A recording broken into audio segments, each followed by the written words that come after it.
Yeah, in the meantime, it looks like Anytime's mining out those minerals at the back entrance to Reach's main, and Reach has gone Observatory first, and I think that's the safer move here than going Reavers first, because Anytime went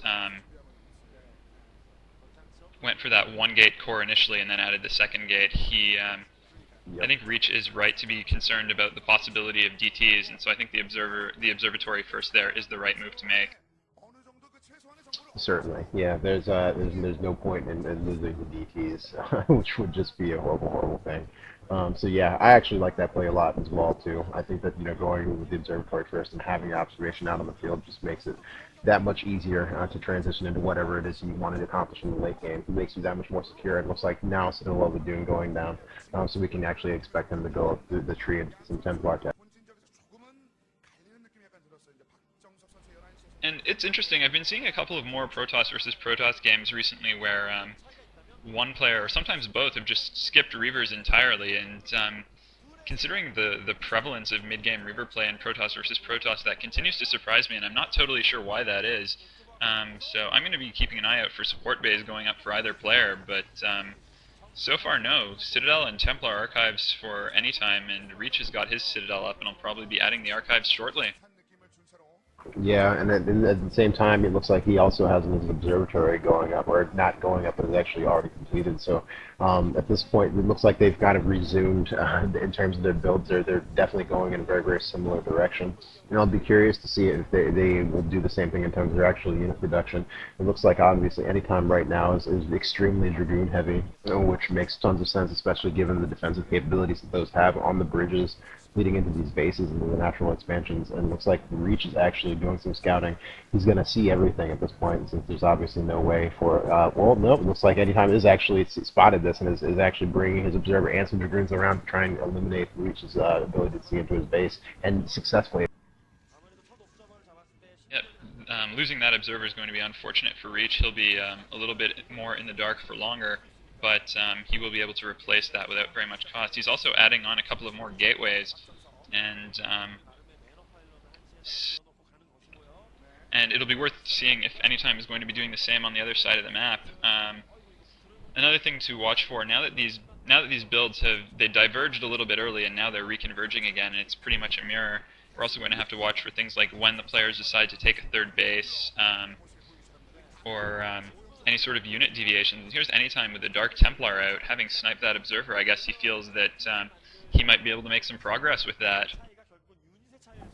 Yeah, and he also had a High Templar running around in his base as well. So I'm going to be curious to see the utilization of the Templar tech exactly. And it looks like Reach actually produced some High Templar as well.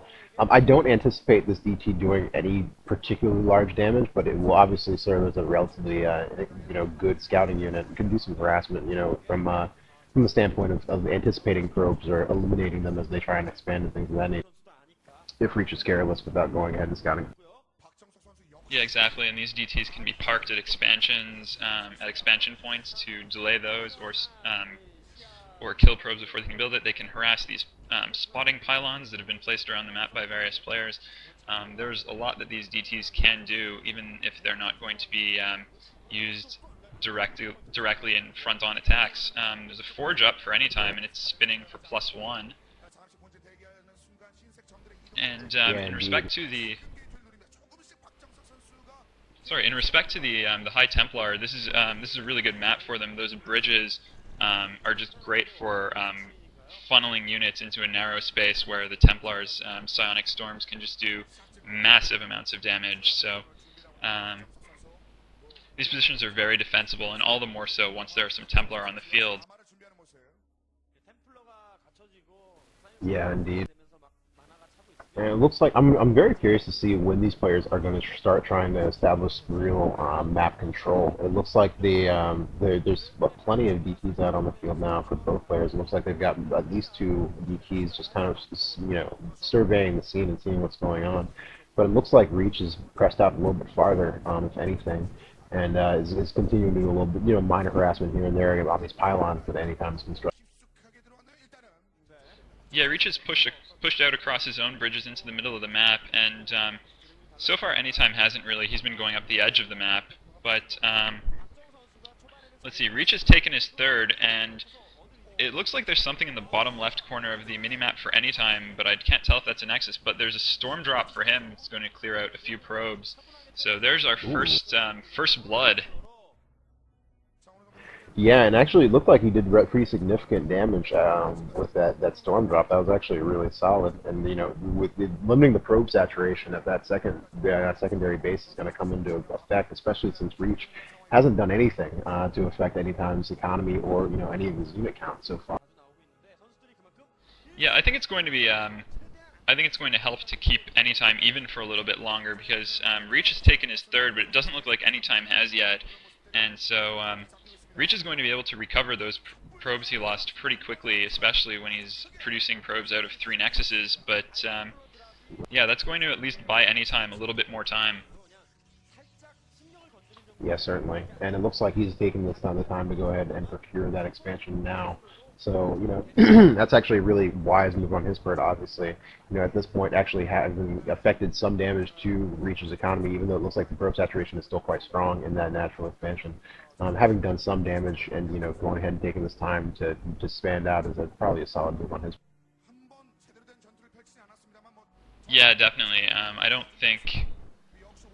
think Anytime would have been able to muster up enough of a military advantage by not expanding to make it worth it. And here's a big confrontation across the bridges. Oh. Psionic Storm all over Oh, everything. my This is nuts to watch. Reach has a really nice arc going around these bridges, but it looks like Anytime has a few more units on the scene. Yeah, I think that Anytime is going to clean this up, actually. It looks like he is pressing forward, and that was just a ridiculous number of storms out on the field all at the same time. But it looks like those Archons are out that are going to affect some damage for Reach, and it looks like some reinforcements coming in as well. But I still think that Anytime's unit count is stronger at this point, and it looks like he's going to be able to press his advantage up on the map right now. Yeah, Anytime's army, in terms of the numbers and in terms of their composition, Dragoons are very effective against Archons.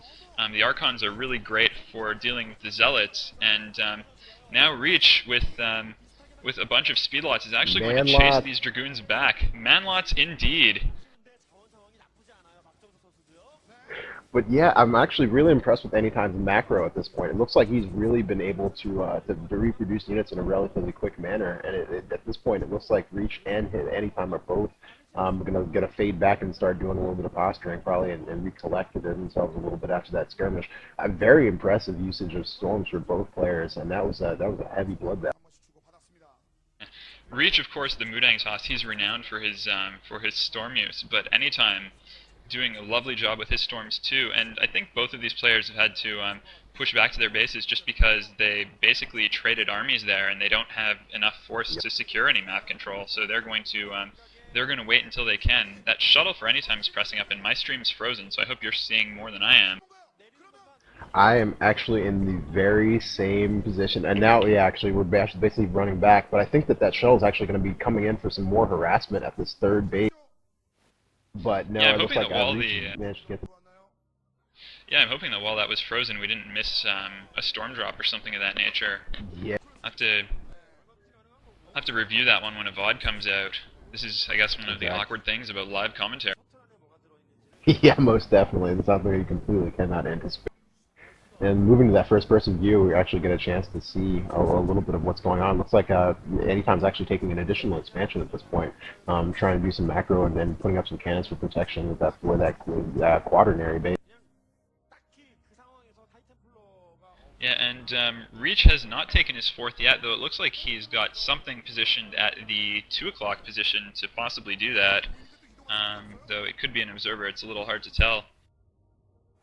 And it looks like he does have observers everywhere, and I'm curious to note if it looks like he did in fact spot that shuttle. That's really nice. A really nice play by Reach right there. But it looks like he still managed to get that Templar out and just get a storm drop at any time. But Reach with really solid observer placement is really trying to limit the effectiveness of these shuttles. But Anytime very persistent with his dropship, or his shuttle play, I should say. It's kind of nice to see that, once he's expended the resources to get them, and he's definitely been making use of it. Yeah, though that storm drop didn't do all that much damage. I think it only caught 1 or 2 probes. Reach was pretty quick to pull them, so both players are pretty on the ball here. Yeah, it's really important to have those observers out on the field and to actually make use of the information that you get. You know, the reach reaction time was certainly extremely good in that situation.